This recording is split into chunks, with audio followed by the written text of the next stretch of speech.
565 AD, nestled in the rugged landscape of the Scottish Highlands, the serene waters of the River Ness held secrets whispered only to the wind. It was here that St. Columba, an Irish missionary monk, traveled with a purpose, spreading the word of Christ to the Picts. One day, as Columba and his companions walked along the riverbank near the mouth of Loch Ness, they encountered a group of local villagers, their faces etched with fear.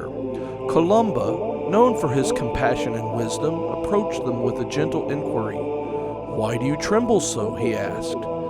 The villagers spoke of a dreadful water beast that lurked in the depths of the river. A creature of monstrous size and fearsome appearance, it had recently attacked and killed a man who ventured too close to its domain. Determined to allay their fears, Columba requested to be taken to the spot where the beast had been seen, and as they neared the fateful area, they spotted a man swimming in the river, unaware of the lurking danger. Suddenly, the water churned, and the beast's monstrous head emerged, rushing towards the swimmer with frightening speed. Without hesitation, Columba raised his hand, made the sign of the cross, and in a voice that rang with authority and faith, he commanded, "Go no further. Do not touch the man. Go back at once." To the astonishment of all who witnessed, the beast halted its advance, as if struck by an unseen force. It retreated back into the depths of the river, leaving the swimmer unharmed and the waters calm once more. The villagers, their fear transformed into awe, marveled at the power of Columba's faith. News of this miraculous event spread far and wide, solidifying Columba's reputation as a holy man with divine favor. Years passed, and the legend of St. Columba and the Loch Ness Monster became a tale of hope and faith, reminding all who heard it of the power of belief and the courage to face even the darkest of fears.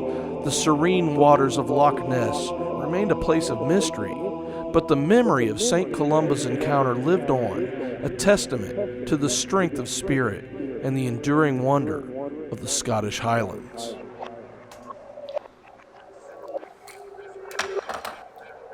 Kingdoms rise and empires crumble, and the knowledge and wisdom from past ages are lost to the foggy ruins of time.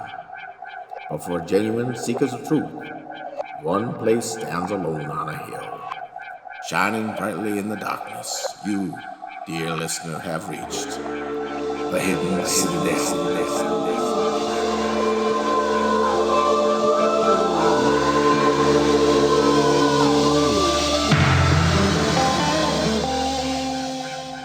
All right. Hey, welcome to the Hidden Citadel. We're your hosts, Greg Kemp and Willie Minix, and today we're going to be continuing our discussion about Ireland. I am sad to announce, dear listeners, that somehow we seem to have lost one of the episodes from Ireland. It's hidden. But that's okay. It's hidden way deep in the Citadel, and we can't find it. Yeah, in one of those wings. But it's catacombs. Okay. We're gonna talk about so much interesting stuff today that hopefully it'll make up for that one lost missing episode. You won't even miss it. You won't even miss it. Today we're going to talk about the Irish version of the Loch Ness Monster. Oh, yeah. Yeah. I didn't even know we were talking about that. But I can't wait now. We're talking about the Ullapist. Let's go. Which, yes. Which I can't pronounce either. Yeah. So basically, last time we had mentioned that there's the legend that nobody seems to talk about, but of how St. Patrick drove out the Loch Ness monsters, or whatever we want to call them, the Pesh. Well, go through Ireland. Go through the common misunderstanding or misinterpretation. So most people talk about how St. Patrick is known for driving the snakes out of Ireland. Mm-hmm. And I was listening to one guy, and he said, well, there never were any snakes in Ireland, so this whole St. Patrick's thing is just another one of those myths that make no sense. I'm going to let you just go down the path with me of how my brain works. If there were no snakes in Ireland, how did there ever get to be a legend that there were snakes there to be driven out in the first place? Correct. So people say, well, St. Patrick really was talking about the Druids. He drove the Druids out of Ireland. And it's like, no, that doesn't make sense because they're not snakes. Furthermore, why are there legends going all the way back before Christianity of dragons in Ireland? Yeah. There were no legends about serpents or snakes or things like that in Ireland, but there are lots and lots and lots of legends about dragons inhabiting Ireland. So along comes St. Patrick, and one of the oldest stories about St. Patrick is that he drove out a dragon called Caol, and I'm going to butcher the Irish, Ceornach, and he was an Olapesht, and she was said to be the mother of demons. Wow. And she was banished by St. Patrick to Loch Derg in Donegal in Ulster. And so then later, you also get other stories of saints battling the dragons and fighting them off and things like that. But St. Patrick started it by commanding this one. And I wish I had, it's hard to find the whole story, on this. Yeah. But the fact is, the most ancient story is not about St. Patrick throwing out snakes, but that he's banishing an actual dragon. So what he's really banishing is evil, right? I mean, that's... Yeah.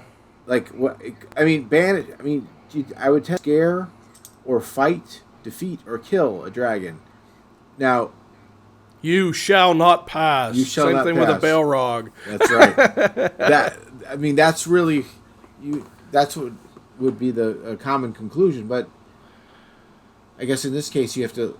Banishing means that he had some sort of authority or position. He's got to have some power to be able to banish. And generally, it's a rebuking of sorts, which sounds more like he was casting evil out. But then again, I want to know what he did. What did St. Patrick have over the dragons? What did he do? What's the story? I don't know. And whenever... And where did they go? Well, apparently one of them went to Loch Derg, or Derg, I don't know how to pronounce it, in Donegal, which is a beautiful place. I've been there. I probably went right by that loch, and maybe I even have a picture of it from being over there. But the point is, or was he banished out of it? Maybe that's where he originally was, and then... but, it's hard to find it's hard to find good... People make these little comments, oh yeah, this is out there, but then when you go to try to find the whole story, I can't locate it, so it's a little bit difficult to say. But I would like to know, too, what actually happened and how he... actually kicked it out, It's so cool. I mean, just the whole concept is just awesome. I mean, there's something. I mean, obviously there's something biblical about the fight against the dragon, against a dragon. I mean, you have that. It is in the Bible, but then the concept of the medieval concept, the fantastic concept, the mythical concept of fighting the dragon is just awesome. Okay, but now we're going to get weird. All right. Okay, so I got to take this off into a new direction. I'm ready. I've read about the dragons, the wyvern, is how I said in Wales. And in the 18 or maybe late 1700s, I've read about a village being attacked by these creatures that lived up on a mountain, and they would fly down and they would take the sheep, and finally a little boy got taken, I think, and then the men of the village stormed up and they decided we're going to kill this thing and be done with it. And then let's slide over to the Americas. We have the story of the fabulous Thunderbird that would fly down and take people's cattle and all this stuff and run off with possibly children too. And the description of the Thunderbird and the description of the wyvern are very similar. I'll get to the description in a minute. Wow. Then you go over to Indonesia, even into recent times. So I was a pastor at one point with the Christian Missionary Alliance, and we do a lot of missionary work in Indonesia. There was a Christian missionary who got reports, and this is actually been documented on, I think, Monster Quest on the History Channel. Wow. Or one of those programs. But they went to interview this missionary, and he said, yeah, people were given reports that there was a dragon, the fire-breathing dragon, that would fly down, grab children and goats and small animals and chickens and fly off with them. And apparently one person's kid got taken out in a field somewhere. And the way he described it, he was like, they said it was fire-breathing, but what he could tell is that it actually has an internal glow about it. And so now let's get to the description, because the internal glow was the first part, but in all of these cases, the description is very similar to a pterodactyl. Ah. And so we've got, and I forgot the one in the Old West. There's a photo. One of them, there are two photos floating around of these cowboys, or maybe they were Civil War soldiers that had shot and killed a pterodactyl.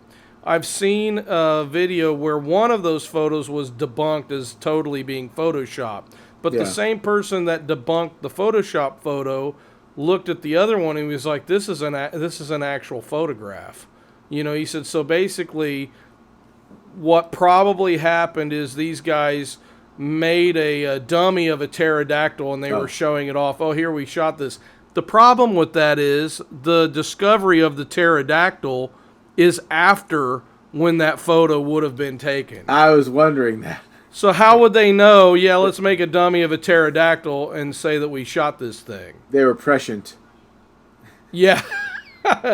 And that gets into a different episode. Yeah. That'll be next week. Have you ever found yourself invited to an event and not really knowing what the right apparel was to wear? If you wear something that's a little too classy, like a suit or something, you might feel out of place if everybody else is casual. If you wear something too casual, you might look around and notice that everyone else is dressed up and say to yourself, I'm just not dressed up for this occasion. Well, here at the Hidden Citadel, we have the perfect solution to this problem. Why don't you go buy yourself a Hidden Citadel tee today, and you can wear it anywhere. It's perfect for every occasion. You can wear it to a casual meeting. You can wear it to a business dinner. You could even wear it to a formal event such as a wedding or a funeral. All of these places and more are appropriate to wear a Hidden Citadel tee. And what's even more wonderful than just wearing the Hidden Citadel tee is you'll be supporting the work that we're doing here at the Hidden Citadel. So why don't you do yourself a favor and go buy yourself a Hidden Citadel t-shirt today. The link is down below in the description. Have a great day.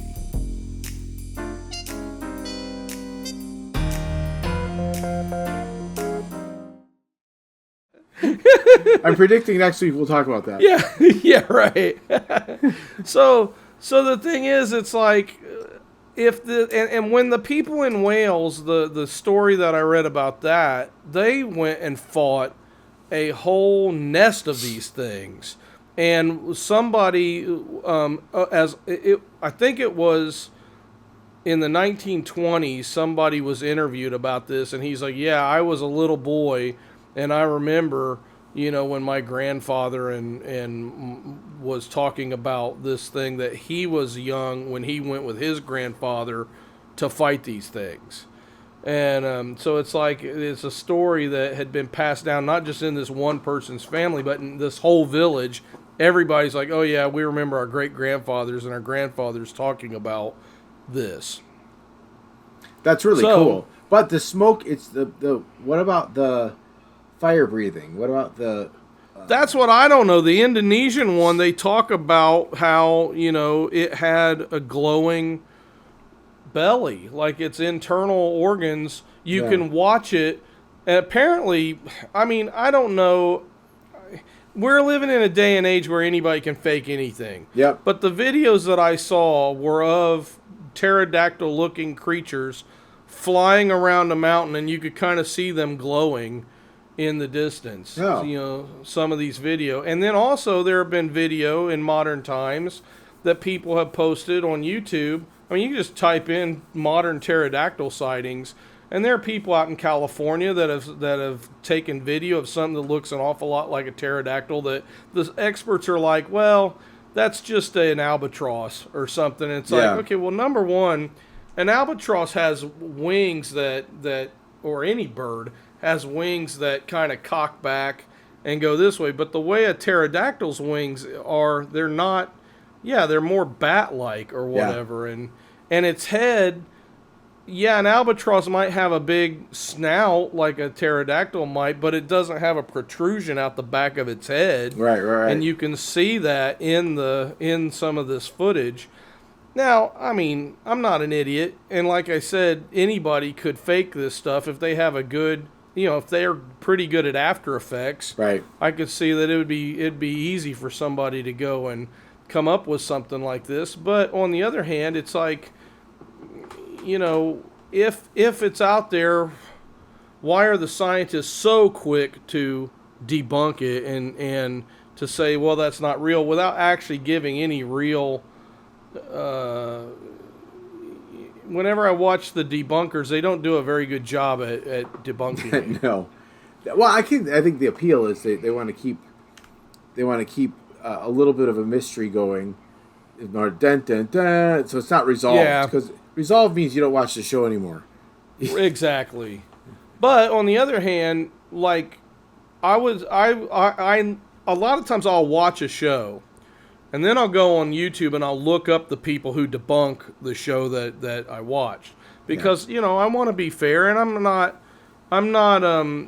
would like to believe that pterodactyls are still around. I mean, I'll admit it, it'd be cool. Maybe it wouldn't be so cool if they took your kid off, But there's some... Yeah, that's true. There's some... It might be okay. There are some big animals. When I lived in Illinois, we would drive home along this one road, and whenever they would freshly plow the field, I guess it would stir up all the field mice, and the bald eagles would come in, and they would swoop down and get mice and fly off. And I remember one time I was coming home, I pulled off to the side of the road to watch, and this bald eagle came in, and he was just standing there in the field.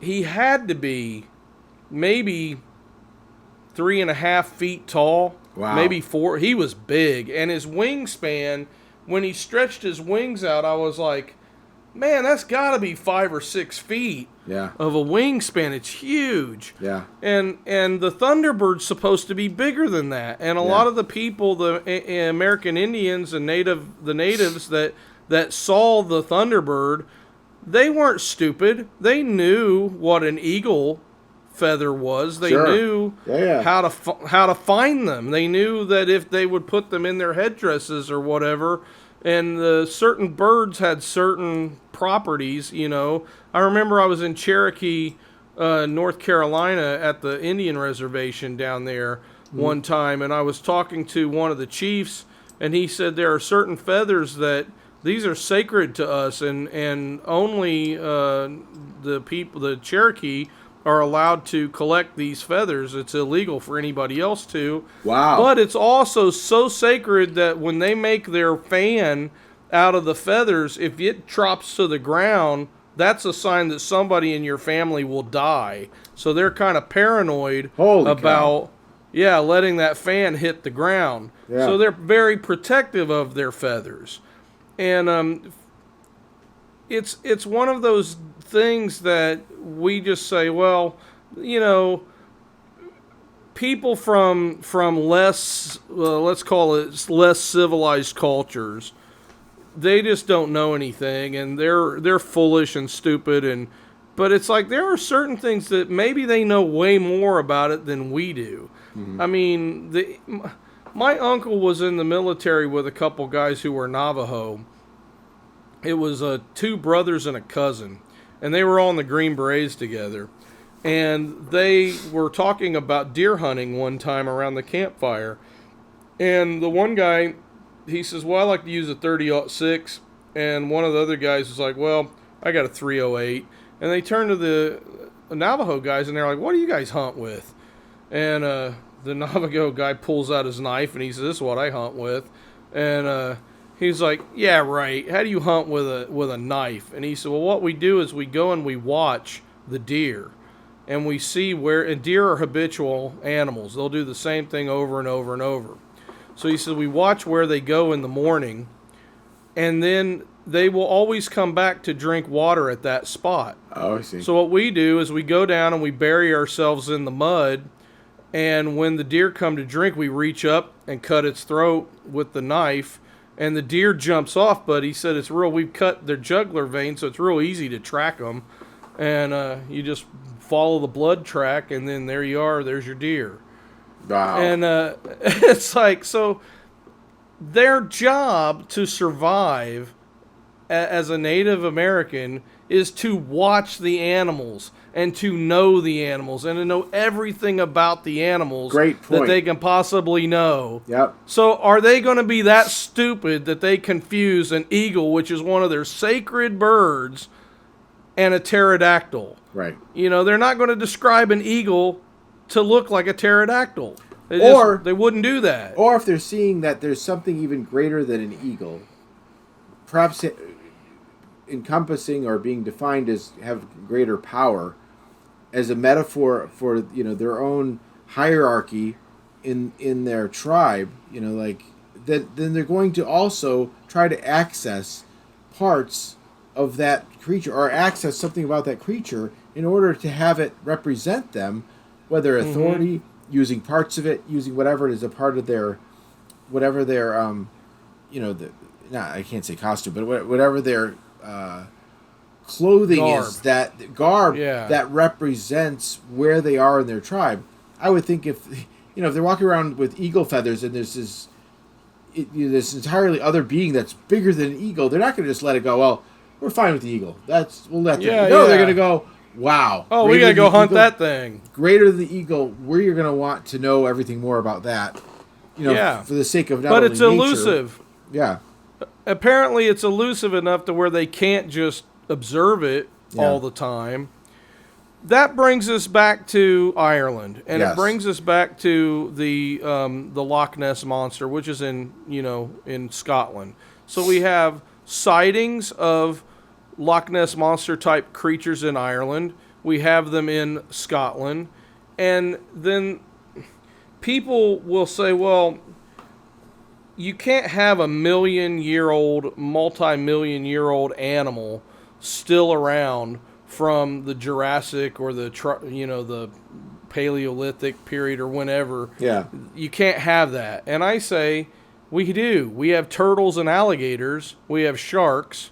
We have all sorts of animals, coelacanths, that still are around from that time period. So if you believe that there's millions and millions of years, if all those other animals can still exist, then why couldn't a plesiosaur or a pterodactyl have survived somehow from that time period? And then we have the sightings of I forget what it's called, but there's a big monster in the Congo that when they draw, the locals would draw pictures of it. It looks like a triceratops. Oh, triceratops. I thought it was a T-Rex. There may be that around too, but I have a couple of them in my backyard. They're called chickens now. Yeah. In fact, that's where I was earlier. I was talking to a lady about a chicken. It sounds much more interesting and mysterious than talking to a man about a horse.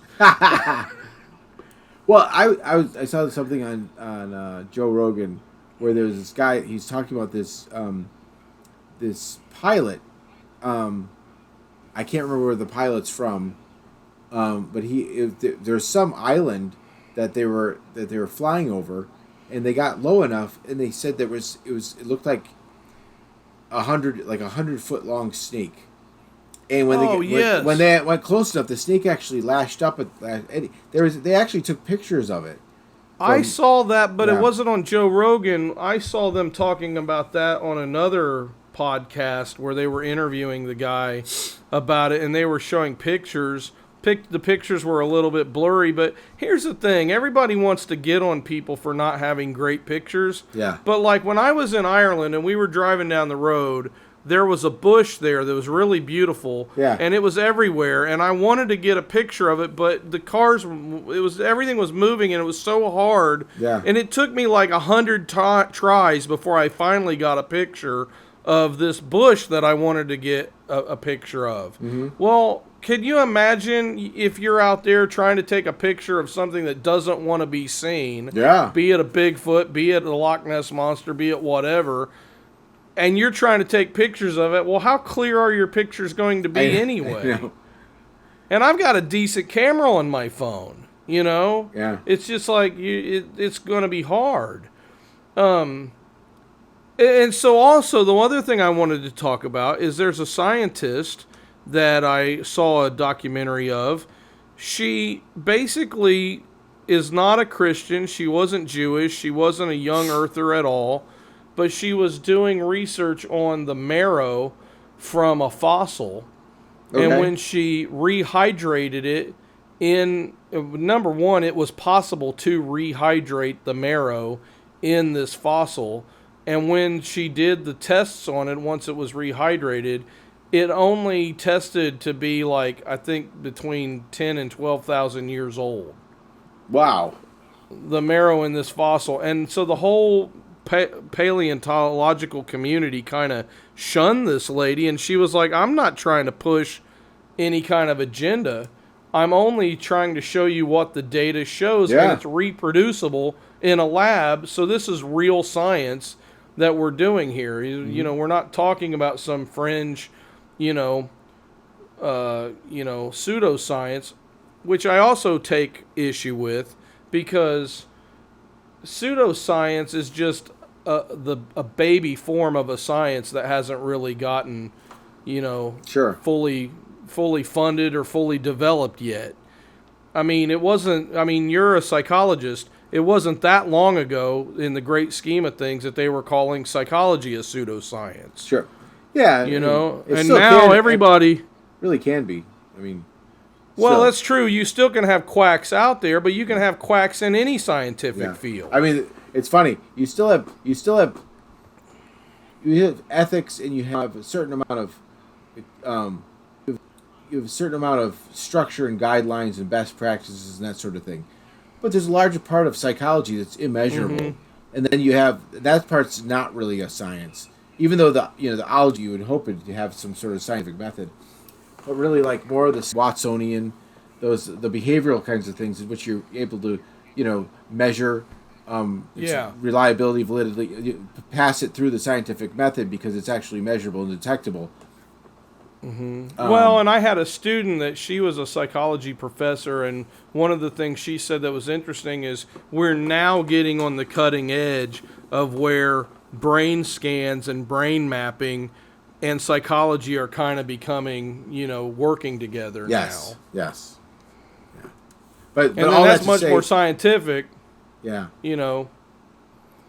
So, I mean, going back to you can have elements of science that are not elements. You can have elements of observation and that sort of thing, and belief systems, which you would hope would have some scientific truth and some merit and some reliability to it, but it might not. But the whole thing with what we're searching for right now is there's been observation. It appears to be observation. There appears to be enough of similar observations from various people who perhaps haven't conferred, right. and describing the same kind of thing. And that's what that's when we can start talking about. All right, there are creatures around the world that are being described similarly by people who haven't talked.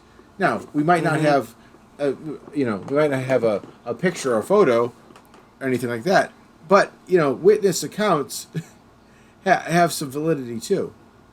Yeah, well, in Angkor Wat, I think it's Angkor Wat, they have pictures of what looks to be a Stegosaurus carved into the temple wall in a time period when Angkor Wat was built that those people shouldn't even have a clue about is it Stegosauri? I don't know. That sounds like an Stegosauruses? ophthalmologist might. I think my ophthalmologist helped me with that. Stegosauri. But yeah, right. But they wouldn't have a clue that that's what they looked like, and yet there they are carving that into a wall. Yeah. In Central America, there are reliefs carved into gold plates from the time of the Inca where there's something that looks like a brontosaurus with their heads entwined. That's amazing. Yeah. So it's like, you could say, well, they imagine it. People have been imagining and telling stories for years and years and years. And based off of what, though? Yeah, because I have been out in the field in college digging for fossils and dinosaur bones. And I have never once seen anything that looks like I could just look at the wall and say, oh, I can see an entire brontosaurus laid out there. Now, I'm not saying that doesn't happen, because I have seen pictures of certain fossils that they brought out that are all in one piece, and you can kind of make out what they look like. But I've never seen anything as big as a brontosaurus, or a picture of a brontosaurus that's that big that you could look at it and say, oh, okay, that's what a brontosaurus looks like. And to take this up to the next level, I've never seen a picture of a fossil of a brontosaurus in situ, in its full capacity of a brontosaurus, in Central or South America. Usually when you see them like that, they're in the cliffs of China or some New Mexico, someplace where there's a big, it's possible that maybe somebody saw that somewhere, but I'm just saying that to me, it takes as much faith to believe that some Inca person saw a brontosaurus encased in a wall and then drew pictures of brontosauri entwining their necks in a position that looks a lot like a mating ritual with other animals. Yeah. And then say, well, they were just making that up. They just imagined that. I don't know. What if they actually saw them? Yeah. Yeah, and I think Brontosaurus is a general, because I think they debunked the Brontosaurus and made it a Brachiosaurus. I don't understand that either. To me, it's kind of like, who cares? So you just wanted to change the name so you could get more money for your funding. Yeah. You didn't really... Yeah, it's irrelevant what you call it. Big herbivore with a long neck. I could call it Toby. Yeah. It doesn't mean that it's changed what it is. Exactly. We call it Pluto. Yeah, and that's the other one. Pluto is a planet. I don't care what they say. I don't care either. I mean, if it's not a planet, then it really wreaks havoc on the whole astrology chart too. Yeah, right. Everything gets okay. moved up. I'm okay with adding the other ones and saying they're planets too. I mean, that doesn't hurt my feelings, but it's like they're calling other things, what is it? Ceres? Phobos? Charis? Yeah, they're saying that thing is like a proto-planet, or it is a planet. There's arguments, and it's like, just make it a planet. Call Pluto a planet. Just make them all planets. Well, it'd be really cool. The sun. Who cares? It'd be really cool. The moon's a little planet. I don't care. If you had, the story was that the driving out of St. Patrick of these creatures was driving them almost like, remember in Infinity War, he goes, Earth is closed today. You're trespassing on the city and on this planet. Well, it's kind of like, all right, maybe they're trespassing on the planet, and the driving out wasn't like allowing them to be chased out on land to another part of Earth, but really driving them out from Earth to wherever they're from, which would be really cool. Here's the other idea. What if they are a type of Nephilim? Yeah. So the Nephilim are beings that... Okay, follow my thinking on this. I'm ready. The Nephilim are half human, half god hybrids. Yes. Thor. But when we look at the Greek... Yeah, like Thor. But when we look at the Greek myths, we also see there are a lot of half god, half animal hybrids. Yes. For instance, the Minotaur. Yes. is half god, half bull. You have these fish creatures that hang out with Poseidon. I can't remember what they were called. The Mer ones? Yeah, you've also got these people like Marduk, that's like a fish man, And so perhaps you could have a Nephilim still around that's not been vanquished or banished, and when St. Patrick shows up, he has enough righteousness to recognize, hey, this is not just some creature, this is a demonic being that's trying to attack people, and he says, no, you're done, you're not coming any further. And maybe that's why all dragons were considered throughout history to inevitably be evil. Yep. And right from the get-go, you see a dragon, he's evil.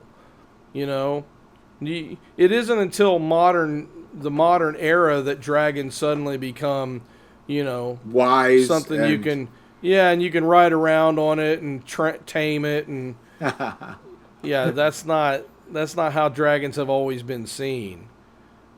Disney movies, Puff the Magic, yes. I think Disney, we could really go down a trail of how demonic and satanic Disney actually is. They've really become just a whirlwind of just. Even from, it's chaotic. There's whirlwind is destructive, chaotic, and it has no direction. And that's what it feels like Disney is right now. That's Kathleen Kennedy for you. I know. Destroyed the point, a good thing. But the point is, I'm talking about all the way back to Walt Disney. Oh. Because he took number one, he was an occultist. Number two, he was a Freemason. Number three, he was really into taking stories that had a big moral warning about how bad messing with magic is, and then turning them into something saying, oh, look how cool and cute magic is. Oh, I see. It's like, let's make the occult light and make it interesting for kids. And we could definitely do a whole show on that at some point. But my point is, I don't think St. Patrick was driving snakes out, because there's no record of there ever being snakes in Ireland. I think he was driving out demonic forces, and I also don't think he was out there. There's somebody that's got a thing saying, yeah, the truth is he was out there actually killing druids. It's like, really? He comes from a religion that the whole point is to convert the people. Yeah. And his whole thing was he loved the people so much that he was willing to be a slave for years. Yeah. And then he goes back to where he was a slave so that he could convert them to Christ. It's like he wasn't out there killing people. And the other thing, too, is you look at a lot of the stories of pagans, they converted to Christianity en masse really quickly. And so you have to ask yourself, well, what was it about their mythology and their belief systems that allowed them or caused them to convert as fast as they did? Right. Yeah, but and to your point, there's a couple of things here. First of all, snakes aren't going to go on they don't go in herds. Like, you're not going to be able to drive something out. There's only two ways you could drive something out in a group. One is if it moves in a herd. Two is if it's intelligent, where it's able to follow the line, or follow be expelled, meaning it has some volition to fall under your authority, and then go in the straight line, the distance from where you are. They look at the spirits who went into the herd of pigs over the cliff. Right. They went as a group into the location. They were speaking involved, and it was a straight line from where they were, distancing themselves as far as they could from Jesus, where into the herd of pigs and over the cliff. So, like, the snake part really doesn't make any sense. The intelligent being, whether it's evil or an actual or dragons, makes a lot of sense, because you can't just herd snakes. You can't just push them. Right. You'd have to go and like find the snake and then go, all right.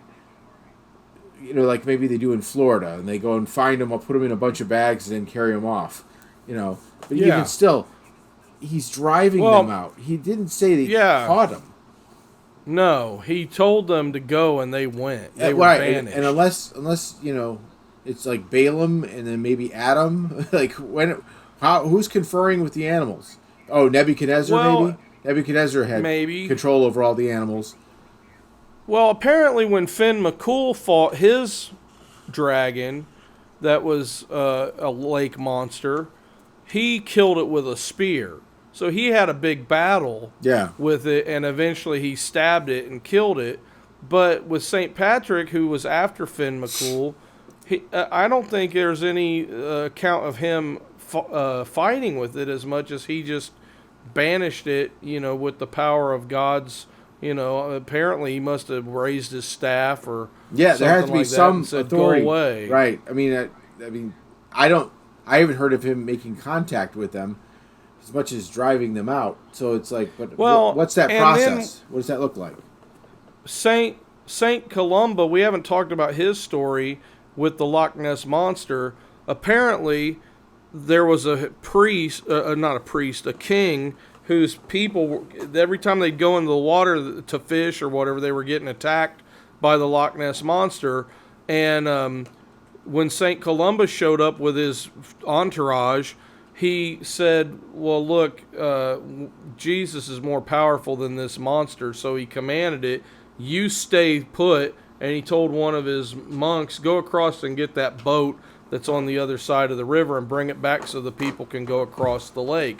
And so the monster stood still the whole time and under Columba's order, and it wouldn't move. And then the guy got the boat and came back, and he was not hurt, whereas all the other people were getting attacked by this thing.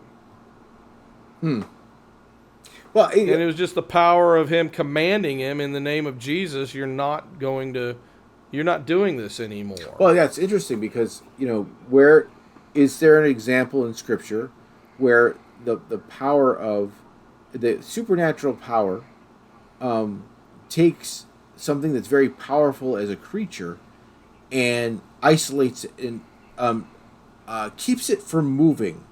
Keeps it from moving for a time in such a way that it's almost like, the theory of kinetic energy and stuff has built up so much that when it's let go.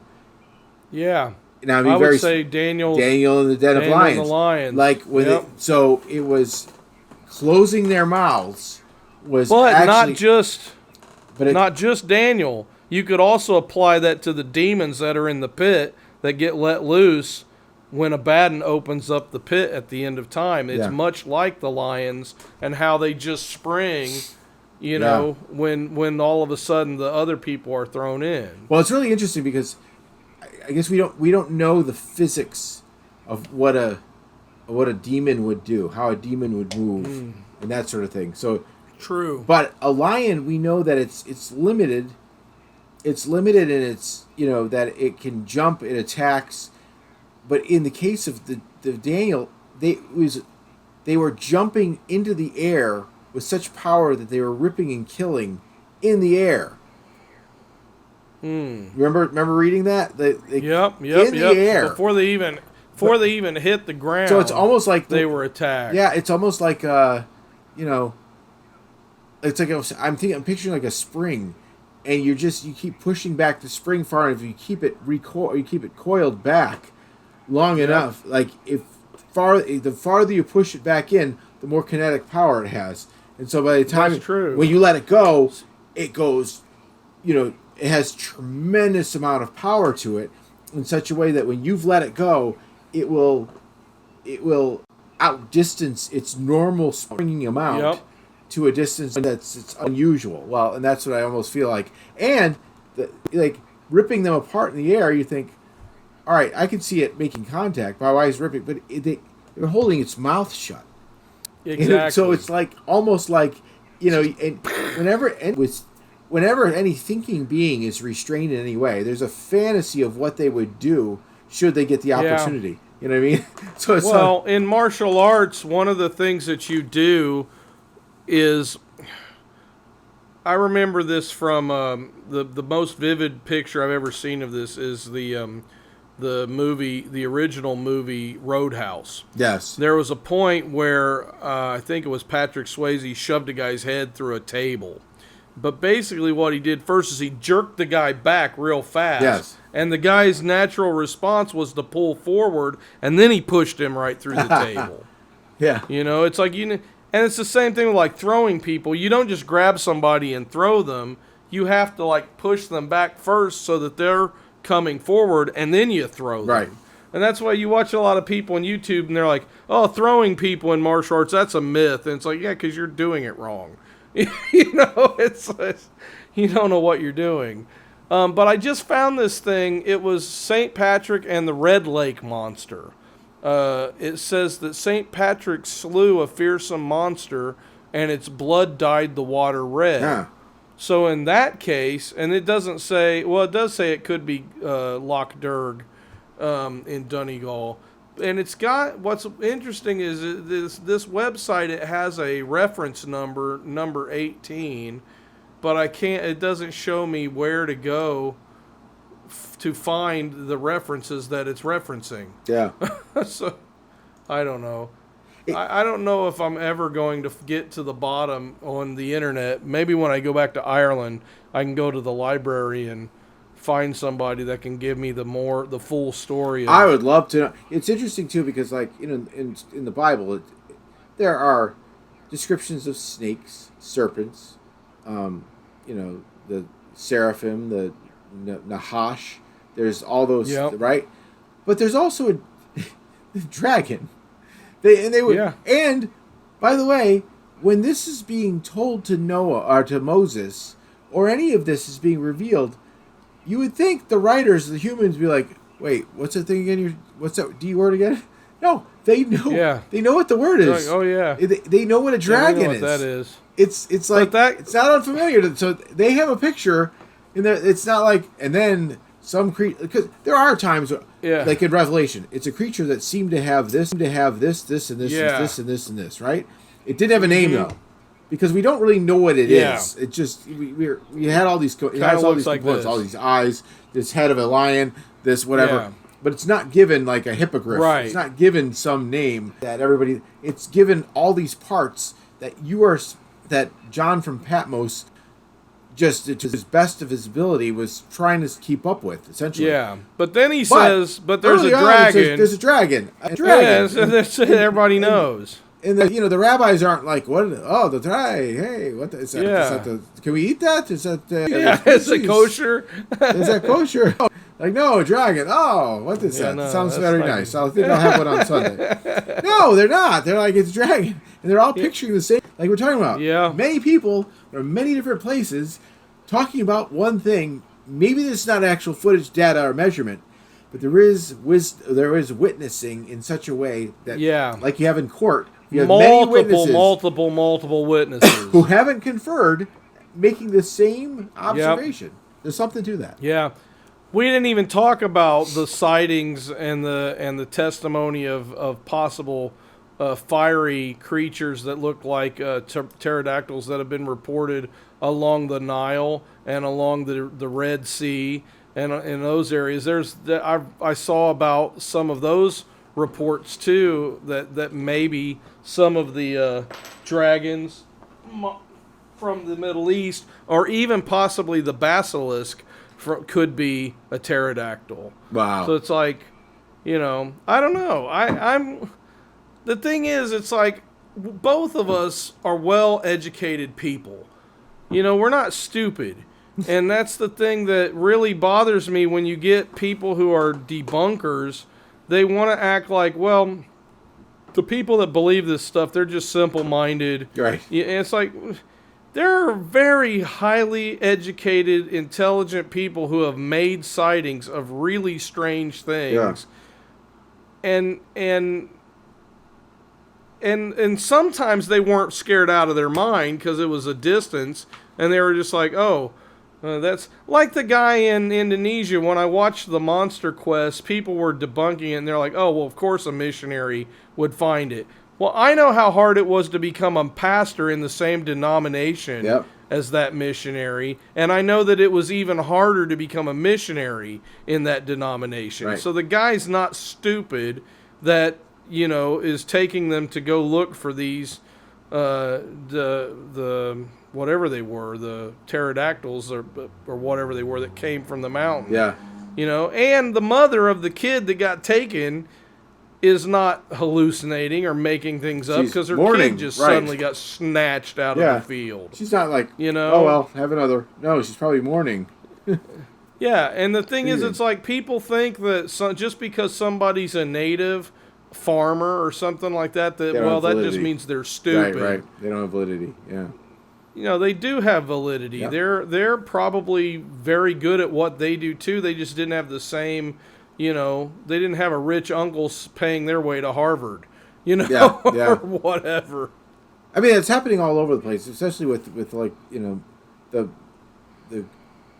aerial creatures in the UFO kinds of things that are happening in Peru. They're talking to the villagers and saying, "What did you see?" And they'll talk about these large gray guys who are kind of hovering, that sort of thing. And so it's they wouldn't report it, it wouldn't reach us if people weren't relying on anybody with observational skills, no matter what their educational level is or what their sophistication is. To your point. Well, and people want to think that, unless you've gone to school and unless you've been trained, then you can't observe. Right. What about police detectives? Right. A lot of people that are police officers, some of them join when they're really young and they haven't gone to college, but yet they still went on to become a detective. And who knows if, what kind of... I don't know how their training works, but I'm sure that, they just find people that they're like, okay, this guy's naturally observant. He seems like he'd make a good detective. Yeah. We can train him. He'll be a detective. And it's like, and you can't tell me that there aren't uneducated people all over the world that aren't observant, especially if their livelihood depends on it. Yep. Especially if them catching a fish to eat for lunch Yep. is what's going to keep their family going. They're going to be very observant, at least of that environment. Yeah. I love this topic. I really wanted to find out. I never even considered like what you're talking about with St. Patrick. With driving them out. Like you have like what's considered the, kind of the cultural transmission of that, the myth maybe or the account, whatever it is. But then really, when you start, there's a lot of times when you start breaking down bringing it closer to the actual event, you start getting into semantics and you start getting into considerations that it's not just as simple as what people really thought it is, but it's actually something with a little bit more profundity to it, maybe a little bit more sensationalist to it. In other words, it's not just a mere guy driving out snakes. There is something a little bit more scriptural, biblical, whatever it is to it that aligns itself with perhaps truth. Well, and we haven't even talked about this aspect of it too. What if the fallen entities and the angelic beings that inhabited Ireland at the time, what if they were seraphim? Yeah, I was thinking the same thing. Like, in the same way that I remember Dr. Heiser talked about the way the serpent was described afterwards, after the deception of Eve, was not the same creature physiologically, or as an Elohim, that the shining one does not mean the shining one or whatever it was that was up in the tree, or not the tree. It was affecting Eve. Was not the serpentine creature that we come to know as snakes right now. It was made into that afterwards. So what if it's kind of like reverse engineering of that kind of in a way, And what he's driving out is these demon beings. Yeah. And these demon beings what if it's like even parallel, that as they're being driven out, they're becoming more snake-like. Well, when we look at the stories of Finn McCool, and we look at the stories of Kulkanen, and we look at the tales of the Tuatha De Danann, Yeah. or the Tua, I can't pronounce that. It's a I tough try one. so hard. Yeah. Tuatha De Danann. There we go. He plays for the Dolphins. Yeah. The quarterback. Yeah. When we look at these stories, and you look, and they say, well, they were recorded from a Christian perspective.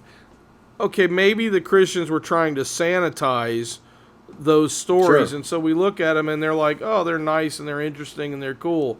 But if they were sanitized, what's the unsanitized Right, version? exactly.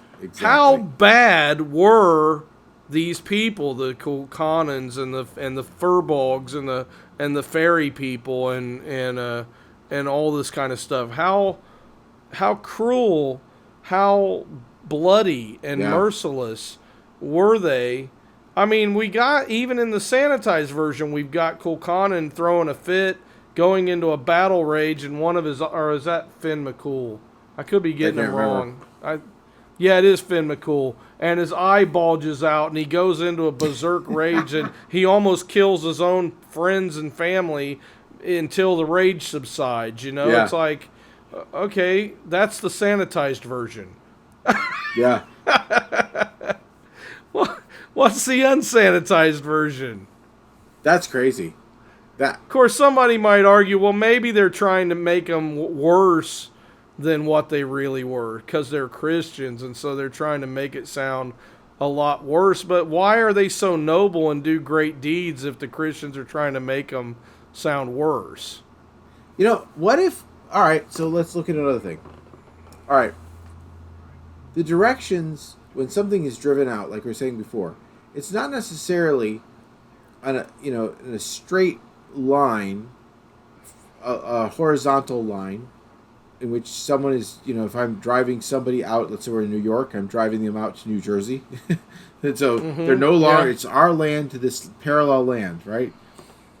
Yeah. And well, New Jersey technically is kind of a parallel universe. It is. It's really strangely designed and has terrible insurance policies.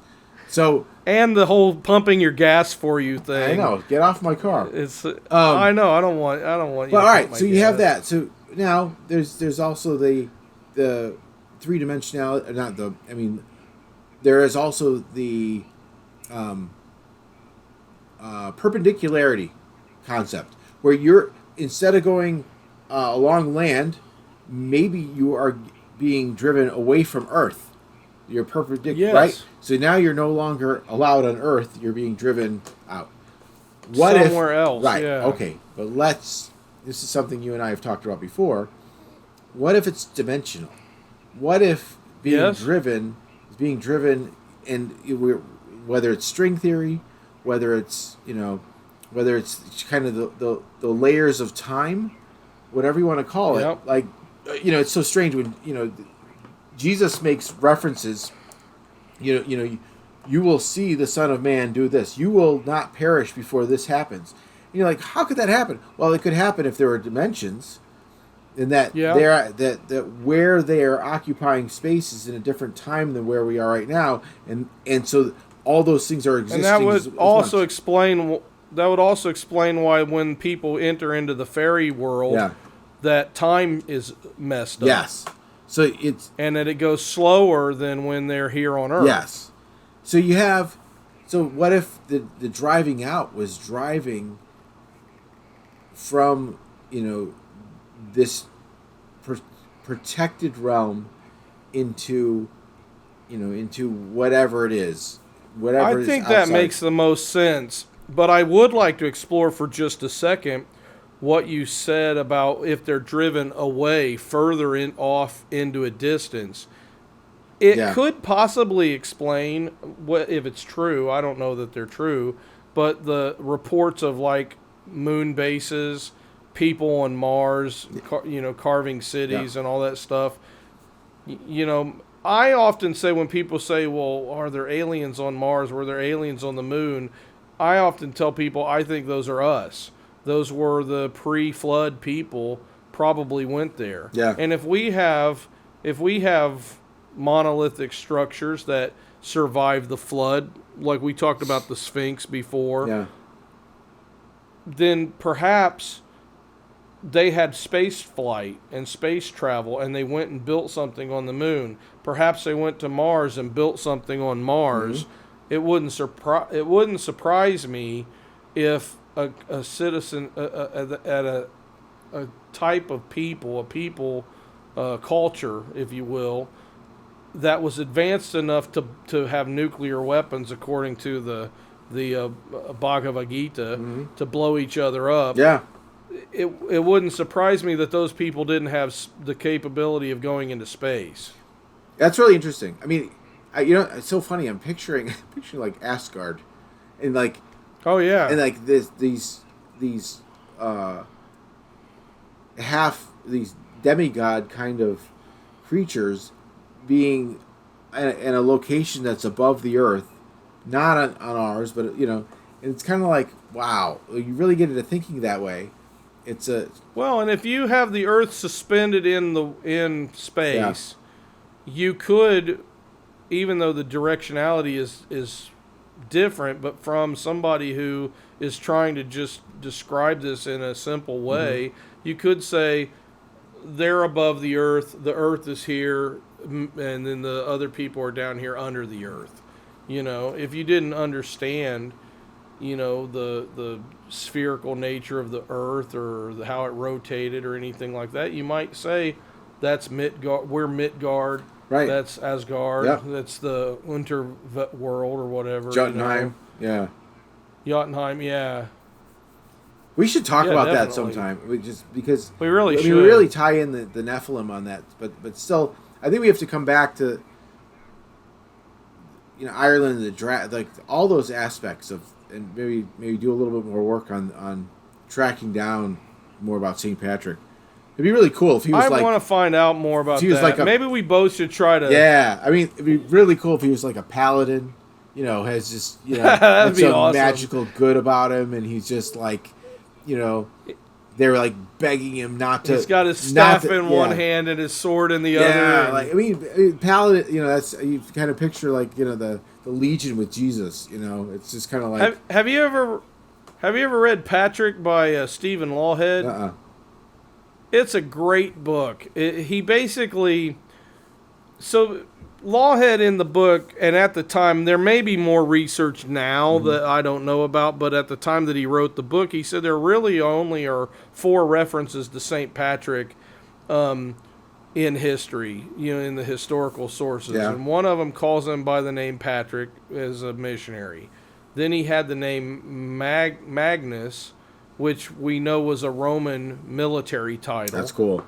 And then he had a name, I can't remember what the original name was, but then he had a slave name. And so he went by 4 different names, and one was his birth name, one was his slave name, one was, the thinking in the book goes that he got freed from slavery by the Roman soldiers who brought him in and made him a soldier. Oh, okay.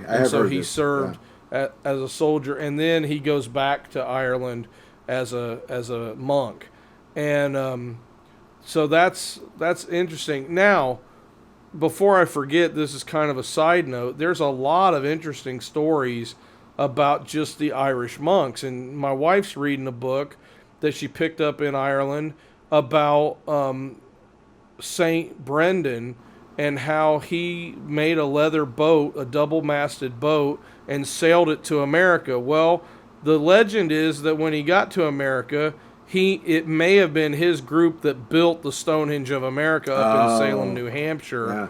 And I've been there, and I took pictures, and I was telling my wife, that they think he might have built that. And she was like, really? She's like, and I had no idea that I would be picking up a book about him. And essentially what they did is it was a Thor Heyerdahl kind of guy from Ireland decided, hey, I'm going to build this boat out of leather and wood, and we're going to sail it to America and see if it's possible. And so the book is all about how they did that. And this was back in the 70s, apparently, that he built the boat and he went over. But it's like, it's quite possible. Oh, and at one point, they settled the boat on an island, and then all of a sudden the island started to move, and it turned out it was a whale.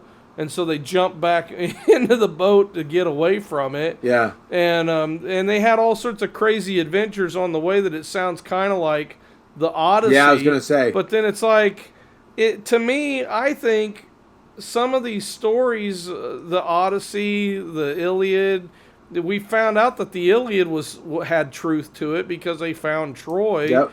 And it's like, I think that people need to start saying, before they dismiss a myth or an old story outright as, well, that's just old and that's mythology and all that, they need to ask themselves, well, what is the kernel of truth that's down at the bottom of all this?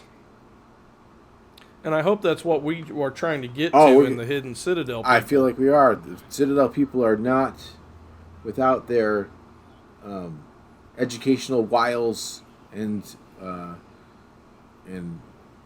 mind for truth. That's right. We're hungry for truth, and we're looking for it. That's right. So, next time. What do you want to talk about? There's so many things.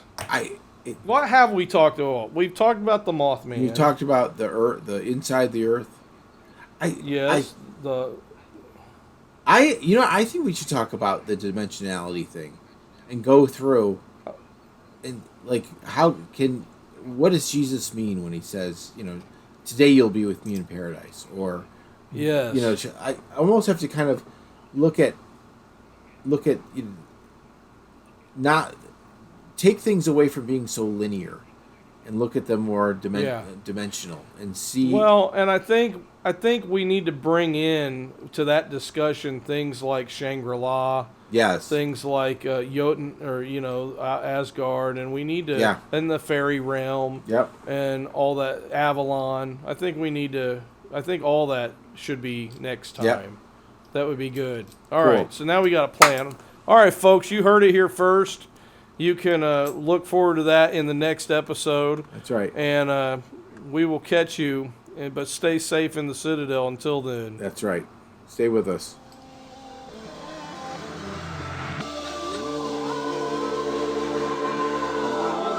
The watchman replies, morning is coming, but night will soon return.